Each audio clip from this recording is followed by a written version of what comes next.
Welcome to the Brick and Mortar Marketing Podcast, the podcast for small business owners like you, learning to grow your brick and mortar business in today's online focused world. Now, here are your hosts, partners in life and business, Zach and Brianna Hayden. Welcome to episode number 8. I actually remembered what episode we're on. How's it going, Brianna? Oh, it's not too bad.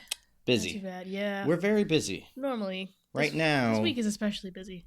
The next 2 to 3 weeks, I think, are going to... Or months. Hopefully, well, I think if we can get past the next 3 weeks, we'll be okay. That's always in my mind. I'm like, just got to get past this week and this major event. Yeah. Then there's always another one. So, we, in addition to, all the digital marketing stuff we have going on. So in the next 3 weeks, just to tell you guys a little bit about this is, if you are a small business owner, you understand the plight.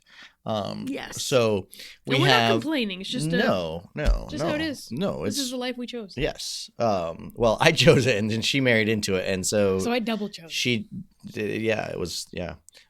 So we have 2 staff members from our martial arts school that are moving away. Yes. So they're ending their time with us. We're very, very sad about that. Yep. In addition to that, we're starting a summer camp. So I'm hiring some people for that. And in addition to that, we have our other staff member family that is going to give birth to a child in the next 2 weeks. Yep. Approximately. Which is wonderful. And... we really haven't announced this to anybody, so if you watch the podcast or listen to the podcast or watch the video, you'll know. Yeah, you're like one of 10 people. First couple of people to know. Yeah. So this gives you guys are the loyal ones. We're moving too. We're gonna sell our house, so we're. 'Cause why not? It's a perfect timing. Oh man, it doesn't. I don't know. But we're not moving away. We're not running away. No, actually, we're doubling down. Most people would probably run away. We're doubling down on our love of Main Street. We already live on Main Street. Yes. And we're going to live even closer to the heart of Main Street. We just figured it was time. I got this big house when I was single, and most bachelors don't buy 4-bedroom houses. it was dumb. But way too much to take care of. It's a lot to take care of. We've got too much stuff. In addition to everything else. Yeah. And so it just downsizing was a big part of it. I'm so excited. And then that, especially with a kid on the way, downsizing, getting rid of extra space and extra things and whatnot. And then the plan is in a year, 2 years, who knows? It'll probably end up being like 10 years. We'll build a place. Right? But who knows? A house. It might be, we might get one of those, train cars. I just live in one of those, like the boxcar children. Boxcar children? Yeah, there we go. That would look nice. They do make houses out of those now. Yeah. Like you connect a couple of them together and make a nice little modular home. So I don't know about that. Anyways, so we're going to go right into a segment today. We're going to go right into the you know what drives me nuts segment. Ooh. You know what drives me nuts? So Brianna and I have had this conversation many times. This is actually going to be our main segment today. It is brick and mortar babble, but it really drives us nuts. I don't remember already. We are talking about. Have you ever watched what's the baseball movie? Field of Dreams. Okay. Have you ever seen it, Brianna? Yes, I have. Okay. But there's a lot. I saw it a long time ago. But the famous phrase from A Field of Dreams is, "If you build it, they will come." Or he will come, technically. Is it he will come? If you build it, he will come. Well, in baseball movies with magical cornfields and magical baseball fields, that may be true. In small business, it's not true. It is not true. It was true at one time, I think. I think it was more true. Yeah. It was certainly more true. There was some weight to it. That if you just hung out your shingle, as they say, that you would get business. You put up your sign that said, "Hey, we are doing, hair cutting. We're a barber in town." 40 years ago, 50 years ago, that was probably like, why not? But that's not the way, because the world has shrunk because of technology and because of the internet and stuff. Competition has grown. Yes. Because now you're not competing against the other guys just in your community. You're you're competing against the world. Thank you. I can't talk. Competing against, everybody. Yeah. The internet, other people that are doing things differently in other parts of the country, not just in your little. Now you're a little better off if you are in an industry that is a service-based business. Yes. So I agree. Carpet cleaning. Okay. I'm not going to get somebody from China to come clean my carpet. Yeah, probably not. I'm not going to call Amazon and have them clean my carpet yet. I mean, one, I don't know where I'd find a phone number for Amazon, but I don't think I'd want to. I wouldn't either. But that doesn't mean that you're not having more competition from the area around you. Yes. Because people aren't just looking in the phone book for the closest person anymore. Yeah.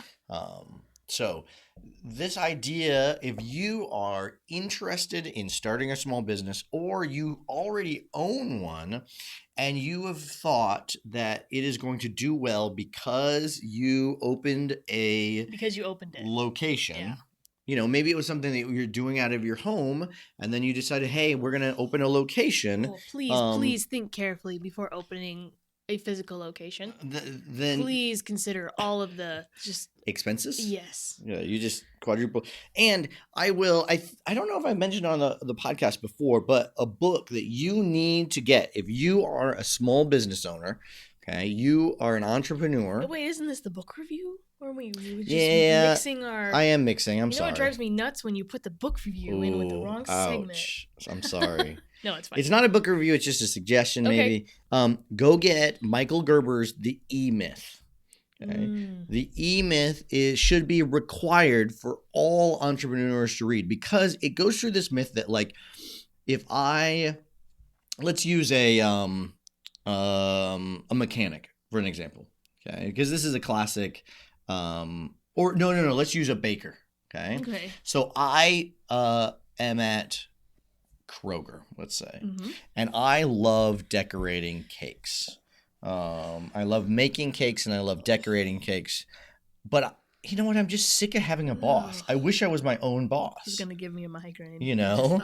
And so you decide, hey, this would just be. I wouldn't have to deal with a boss. I wouldn't have to deal with their hassle. In that situation, it's easy to look at all the pros. Like, I get to pick my own hours, get to be in charge, I get to do what I want to do, which are all great things. And if you've got the passion for it, go for it. But there's a difference between wait for it. Having going out and going, okay, I'm going to be a baker. Okay. Yes. And I'm going to be a CEO. Okay, which you're not necessarily CEO of a big company because might just be you, but that doesn't mean that you aren't going to have to do all the jobs of a CEO. Now you're a CEO and a baker. Yeah. You're doing a janitor and a bookkeeper. You've got to do all of those jobs. And, we have this in the martial arts industry a lot because people come up and they love teaching martial arts, which I totally understand. I love teaching martial arts too. But then they're like, great, now I'm going to start my own martial arts school. And they forget that then you're actually going to spend less time teaching martial arts than you were before because you have to then take on the responsibilities of the CEO, of the boss of the company, and the employee of the company. And that might be a horrible thing for you. And if you're in one of those service industries where, like, you don't consider yourself a business owner, you consider yourself like, oh, I just do this because I like it. And you might want to just reevaluate some things. You just have to take into account that you are no longer, if you set up a business, you are no longer doing just that job. Yeah, you're not just a baker. And really, if you want to be a successful business, that's going to probably mean that you're going to do less of the thing that you wanted to do originally. And you're going to hire someone to do that, and you're going to have to do the higher level jobs.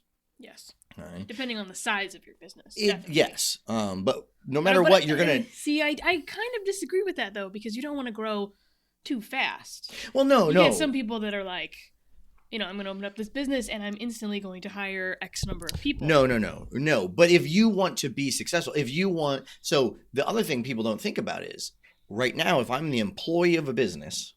I only have the expenses. I get paid for what I do. Yes. I, as the employee, don't have to pay for taxes, the building, any of these kind of things. Now, if you take out and you're like, well, the boss, they're just making tons of money off of me, and the company is making so much money. If you think that about your small business owner boss, even some of the big companies, anyways, most of the time it's. But let's say you go, okay, I'm gonna shuck out on my own now. Now the price that you charge for a cake or whatever it is now having to go to all those other things plus paying you. So if you are going to grow and be successful as a business, not just a one-person gig, which if you're going to be a business, you're going to have other expenses, maybe a location, whatever the case might be. Maybe you need to then make more money, and to do that you need to spend more time at the CEO job and hire somebody to do the other job, or part of the other job, not all of it necessarily. Yeah. Right? Or on the flip side, some people should hire someone to be their boss then. Because you're not good at that, but then you got yourself in the same position you started with if you don't like that. Yeah. Now, if you had like a sister or a friend or a parent that was like, hey, we could do this together, that would even out the workload. Mm-hmm. I know a lot of like bakeries, that's a common thing for people to do. You just got to be careful, because this goes back all to, I cannot speak today. So I can't help you. To the idea of if you build it, they will come. Okay. Just because you stick up that shingle doesn't mean that you're instantly going to have all this business and you're going to be able to pay all your expenses, all those kind of things. This is why marketing is so important. You have to spend money to market, or do a lot of guerrilla marketing, as they call it, that is just going to take a lot of time then, which is an expense that you're going to have, whether it be, monetary expense or time expense. You're going to need to spend time doing the work of marketing. And no matter what, if it's time or money that you're spending for this marketing, it needs to be spent wisely, especially if you're grand opening. You don't want to put a bunch of money, like have a giant one-page ad in the newspaper and a billboard and all these very expensive avenues of advertising right out of the gate. There's so many things you should do before. This is what everybody wants to do. Okay. And I get it. I've done this. I understand. Okay. They want to, I got a business name, and I saved I registered with the state, and I got business cards, and I got a website, and I got a logo. Stop all of that. Don't do any of that first. Okay. You need to make sure there's a market for this first. Okay. I was wondering where you were going. Because you can't just start like, I'm going to sell utility kilts. You should probably see what they make those. Yeah. Or underwater basket weaving. These are examples from a great podcast I used to listen to. But I want to sell utility kilts. I love them, and my friends all love them. Okay, here, your friends are not going to tell you it's a horrible idea. No. They're nice. That's why they're your friends. Okay? Get people to actually pay you for something before you ever start a business. Make sure it's a proven product first. Make sure people will pay you. Don't, oh yeah, I would buy that. Oh yeah, sure, I would. No. Tell them, hey, I'm starting this business. I'm selling underwater basket weaving tools. Would you, I've got 10 sets right now. Would you like to buy one? Okay. And sell your 10 sets. Yeah. Then that was marketing. You went to them and asked, right? Then you go, okay, I sold 10 sets of these. Okay. I must be ready for a business right now. Well, then you can take the next step. It's better than I got business cards, and I've got a website, and I've got a logo. Oh, I got to have a great logo before I start. And then I got my car wrapped in vinyl. I guess of my logo. And then you're like, oh wait, I found out nobody wants any of these. Okay, or like, that hurts. Hey, that hurts. My homemade candles are not selling. Like, oh, I forgot that people just buy their candles from Walmart because they're at Walmart or whatever. Okay. It depends a lot on your location, your town, your business, your whatever. And you might then, especially so nowadays, people not only set up a business, we see this in our small town all the time. People open up a business and we're like, did you test the market at all? Do you know that this area needs this business? We're still rooting for them, but it's still like it's gonna hurt. It's gonna hurt when it closes. And then now on top of that, like you have the internet. People are like, if I set up a website, I'll get a bunch of traffic and people will buy stuff from me. No, nobody knows your website. No one. If you build it, they'll only come if you have a good product and you do marketing. Okay, good product, good service. You do marketing. You have to pay for marketing. You have to pay for marketing either monetarily or with your time. You've got to do it. Most of the time, it's both, though. It is. If you're going to be, most businesses are not getting just word of mouth marketing, and that the world is different. Yeah, it doesn't quite work. Some places are. And how many times do you get messages from people, and ladies specifically, how many times do you get messages from people that are like, hey, I'm selling Avon. If you sell Avon, that's totally fine. But like, hey, I'm selling Avon. Would you like to buy some? The number of times that happens alone, and then on top of that, just another... Well, and it goes on top of that. So that's not necessarily testing the market. No. And I don't have anything against what are these home-based businesses or what direct sales things. I don't have anything necessarily against those, but they're not necessarily testing the market the same way because you're often and I don't want to lie to you guys. You guys know this is true too. You're often guilting people into buying your stuff because you're friends. You have a relationship, and so there's this like back and forth where like, hey, yeah, we're friends, so I'll end up buying something. And sometimes they really love the product. There are a lot of people who really love, certain direct sales products. There's, that's great. I'm all for that. Sorry, I got you off on a tangent. But just be careful, again, that when you're testing your product or service, the best people to test it with are probably not your friends. We've said that many times. Because it doesn't give you an accurate picture. All customers are not going to be your friends. No, and it doesn't, you're not going to get the most honest feedback from your friends, and your family. I guess it depends on your family. Somebody might. But, so just be aware. If you have a business now that's struggling, did you have or do you still have the mindset of, hey, I set up this business, people are going to come? Or if you're considering setting up a business, do you have that mindset?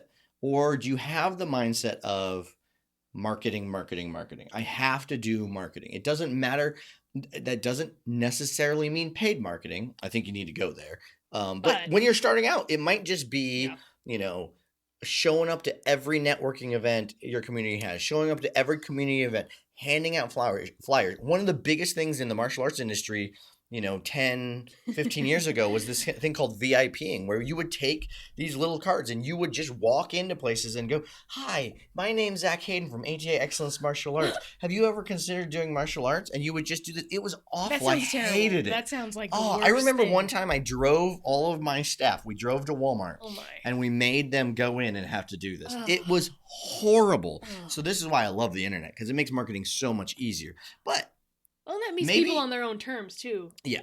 Maybe you're not being, attacked by this random guy in the grocery store. But maybe that's what you can afford right now. You don't have the money, but you can go person to person and say, it's the old vacuum salesman, the idea of knocking on doors and just saying, hey, can I, we watch Shark Tank, and those are the hustlers that go and like, hey, I sold a bunch of these. And you can be smart, and if there are events in your town that just bring a lot of people, you set up, if you're someone that does make candles, you need to be smart about, okay, if I set up a booth at this vendor event or at this craft show, if I sell X number of candles, maybe there's something to this. Kind of use that as your test audience. You could do it. You can't do that with all service things, obviously. But you need to make sure that you you don't have just the mindset of, if I build it, they will come. Yeah. Okay? That is our big thing today. But it is easy to get excited. It's easy to get excited about location, like, oh, I'm well, gonna and paint you the think walls it's this. a great idea.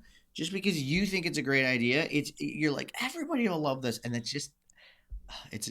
I mean, and again, I've done it. Okay, the number of things that I've started and like made logos for and stuff, and it's just like, oh wait, this was a dumb idea. Don't do that. Okay, don't do that. But it is easy to get caught up in the what I call business baby fever.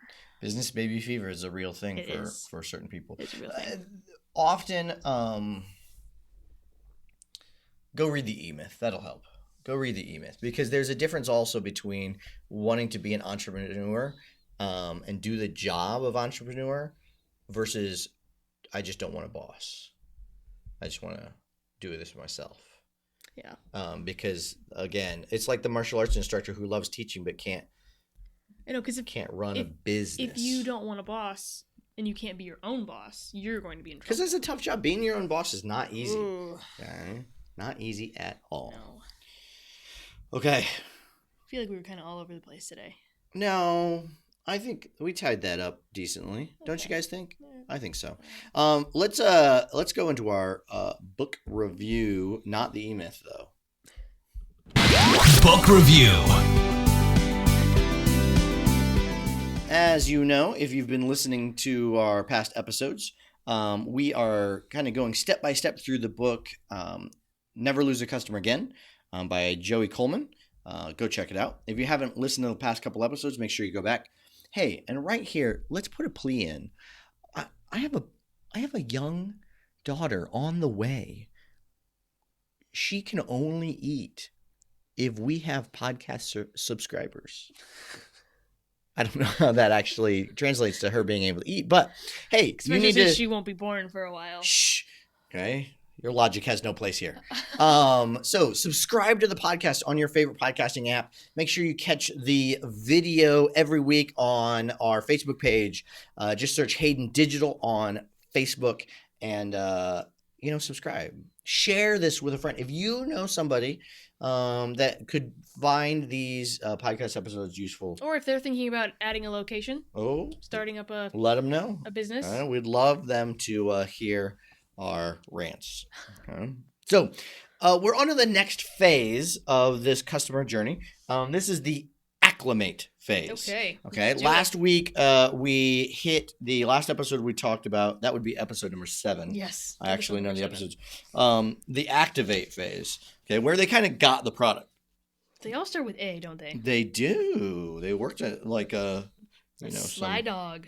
What do they call that? Alliteration. Very good. So the acclimate phase. So let me read you a little bit. The acclimate phase of the customer experience occurs in the time period between receipt of the first product or service and the time when the customer has a sense of comfort using the product or service. So like in martial arts, this is that first couple of weeks, when you're kind of still like, I'm not sure what I'm doing here necessarily. I don't know what's going on. And you're starting to get more familiar with it. During this phase, the customer will be learning the ropes as well as potentially interacting with your team members and additional products and or service offerings. The goal in this time period is to get early buy-in and habit forming before the novelty wears off. Okay? And the customer slides back into their old behavior. You know who doesn't do this well? Let me give you an example who doesn't do this well. Be careful. Fitness gyms. Okay. They don't care. Not all of them, but the majority of them, they just want you on a subscription, a membership subscription. Yeah. And then they're not, whether you come to the gym or not, they don't care. Once you start signing up. Now, that's not all gyms. There's some really great gyms that really hold you accountable. But if you look at the 24-hour fitnesses, the places like that, once you're on a subscription, they know that it's harder for you to cancel that. And you're always going to tell yourself, well, I'll get back to the gym. It'll be okay. I think that could be said with any subscription base. Yes. Anything with a subscription model. Like, well, you're on this, you're going to forget to cancel it. You're going to forget to cancel it. You're going to forget to cancel it. I mean, that's why so many subscription services have like a month free, because you're going to forget to, you have to put in your credit card information, but you're going to forget that you need to cancel it. And this the idea of this book, Never Lose a Customer Again, is to keep those customers around, because it's much cheaper to keep a current customer than to buy acquire a new one. customer. So acclimate, using that time to really make sure that they are learning these new behaviors or these new things. So here it says, think of of acclimating at altitude and be ready to hand customers your own version of an oxygen bottle to make their transition smoother and more comfortable. So what can you do to help them transition in that way? So maybe it's a gym and you say, hey, for all our new members, you start off with, 3 weeks of a personal trainer. We'll meet with you, nice once a week for the first, 3 weeks or whatever. And so the gym is helping them get into this habit of attending. Yeah. Right. At our martial arts school, the first 5 classes they attend, we want mapped out. We require them to tell us when they're going to come to those first 5 classes.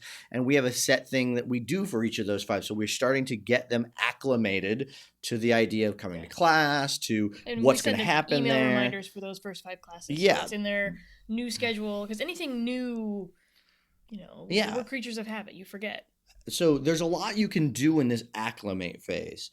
Okay. So think about your own business and what you can do in that phase where they've just started. They're learning the product or service, and they might be really hesitant.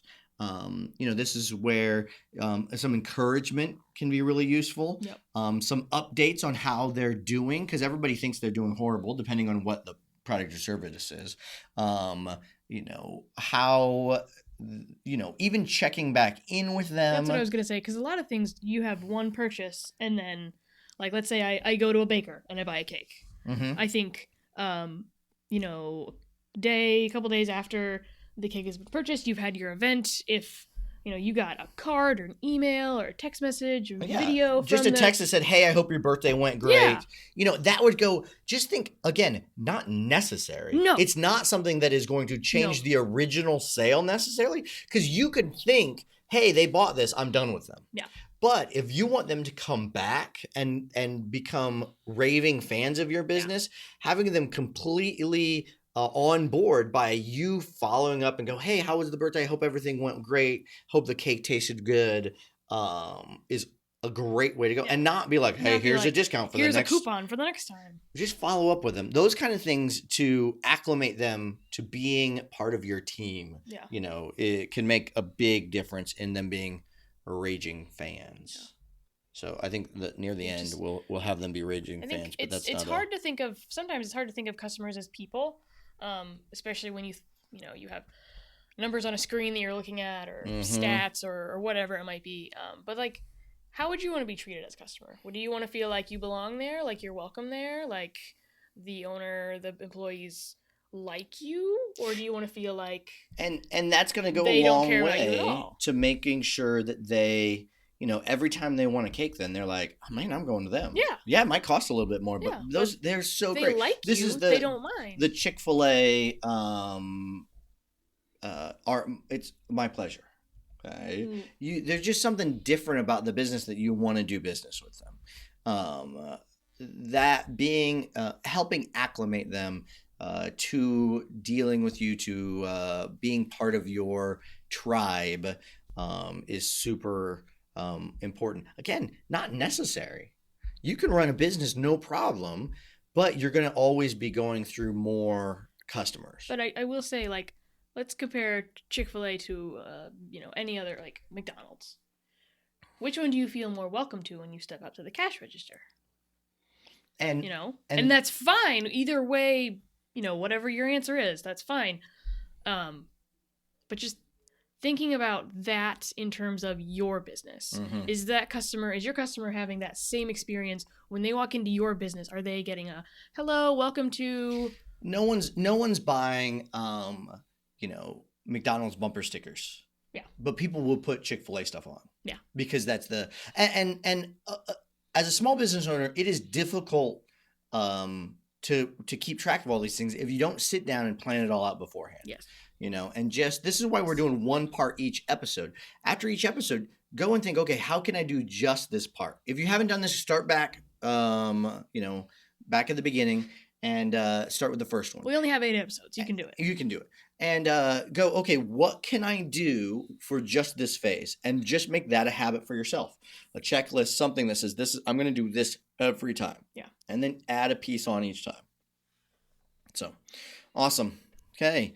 That wraps up episode number 8. Number 8. Nice job. Nice job. We haven't even, we talked about Podfade the other day. We're a little, we are late this week. The last two episodes we've got out on the wrong date, but we got them in during the week. Yes. We got to get back on track, but you heard about our next couple of weeks. Time is precious. On the earlier on the podcast. So, we're making a priority to talk to you guys though. So there's many other things that I have a whole other job that I do. So yeah, I was actually just right before this, I'm updating a bunch of Facebook ads for people, and right after this we have a business meeting, a meeting with a potential client and whatnot. So, okay, guys, make sure you subscribe, like, comment, even. Do it for the baby. Okay, do it for the baby. For the baby. We gave you guys inside information about us moving. No one else knows that. That's how much we love our subscribers. You can subscribe for the baby. Come on. Okay, later. Bye.